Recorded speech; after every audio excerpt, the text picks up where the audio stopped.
بہت دنوں بعد کبھی کبھی ایسا ہوتا ہے کہ جب VIP مومنٹ ہو یا کوئی خاتون نے کسی خواتین نے آ کر بوسہ دینا ہو تو اس وقت عصر اور مغرب کے درمیان میں صرف خواتین کے لیے اس رسوت کو بوسہ دینے کا وقت مقرر کر دیا جاتا ہے اور اس وقت مرد حضرات نہیں ہوتے, صرف خواتین جا کر بوسہ دیتی ہیں. یہ بے انتہا آئیڈیل ہے اور میں دعا کرتی ہوں کہ آنے والے دنوں میں یہ ایک اصول بنا دیا جائے, قانون بنا دیا جائے کہ عصر و مغرب کے درمیان میں صرف خواتین جا کر بوسہ کر پائیں, کیونکہ وہ نامحرم کا ٹچ ہونا اور پھر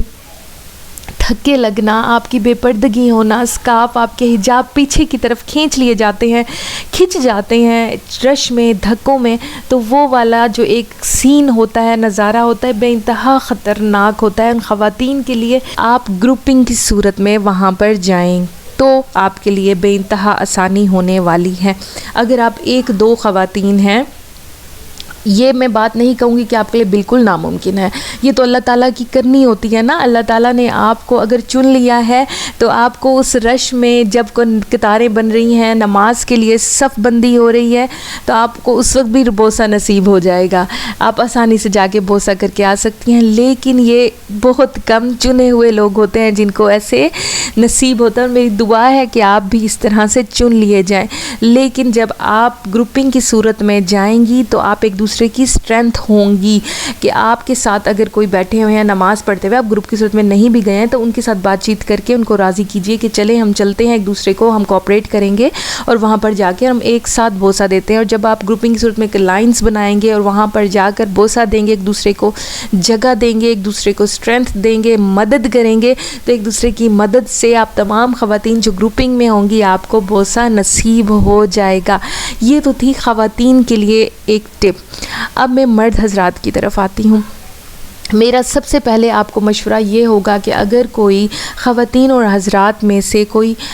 بیمار ہیں, بزرگ ہیں, آپ کو BP کا کوئی پرابلم ہے, شوگر کا کوئی پرابلم ہے, یا آپ کے سانس کا کوئی پرابلم ہے, یا کوئی معذوری ہے کسی قسم کی, تو پلیز نہ جائیے, کیونکہ بے انتہا گھٹن ہو جاتی ہے, سانس کا مسئلہ ہو جاتا ہے, اور پھر اس رش میں سے واپس پلٹنا بھی بہت مشکل ہو رہا ہوتا ہے.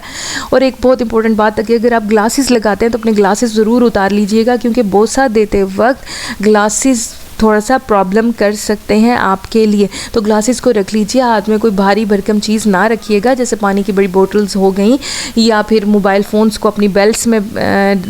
زپ بند کر لیجئے گا, ان کو بالکل ہاتھ میں آپ کے کچھ نہیں ہونا چاہیے. کیونکہ بعض اوقات تو ایسا ہوتا ہے کہ جب آپ بوسہ کر کے واپس پلٹتے ہیں تو آپ کا احرام بھی, اوپر والا حصہ بھی اتر چکا ہوتا ہے, کہ ہاتھ میں کوئی چیز ہے تو اس کا سیف رہنا ناممکن ہے اس جگہ پر.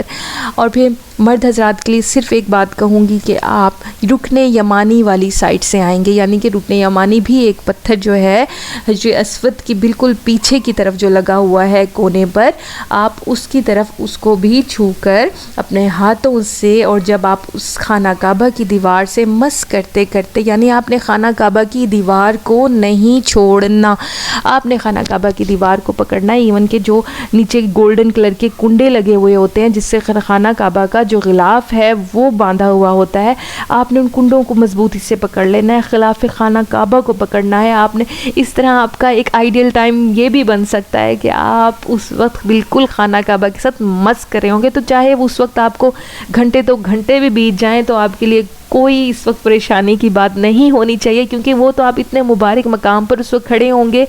کہ چاہے جتنا وقت بیت جائے تو کوئی پریشانی کی. تو پھر آپ رکن یمانی کی سائڈ سے خانہ کعبہ کے ساتھ مس ہو کر تھوڑا کر کے آپ آگے کی طرف بڑھیں گے. آپ نے جلدی نہیں کرنی, آپ نے بہت زیادہ زور نہیں لگانا, آپ نے دھکے نہیں دینے, اپنی ذات سے کسی کو تکلیف نہیں پہنچانی. یہ ٹیکنیکس آپ نے اس طرح سے استعمال کرنی ہے کہ ان کنڈوں کو پکڑ کر خانہ کعبہ کے غلاف کے آگے کی طرف بڑھتے رہنا ہے, چاہے جھک کر آہستہ ٹیکنیکس بنا کر آپ اس سائڈ سے جب جائیں گے نا تو بالکل آپ جب اس جگہ کو چھوڑیں گے نہیں تو اسی دیوار کے ساتھ اسود کونے پر لگا ہوا ہے, تو پھر آپ ڈائریکٹ اس جگہ پر جا کر پہنچیں گے, اور وہاں جا کر آپ کو تھوڑا سا اپنے آپ کو زور لگانا ہوگا پیچھے کی طرف, اور پھر آپ نے بوسہ دینا ہوگا. تو یہ وہ ٹیکنیک ہے جس سے بہت سارے لوگوں نے بوسہ دیا کیا ہے، یہ ان کے تجربات کے بعد میں آپ کے ساتھ شیئر کر رہی ہوں، اور میری یہ دل سے دعا ہے کہ آپ تمام جانے والوں کو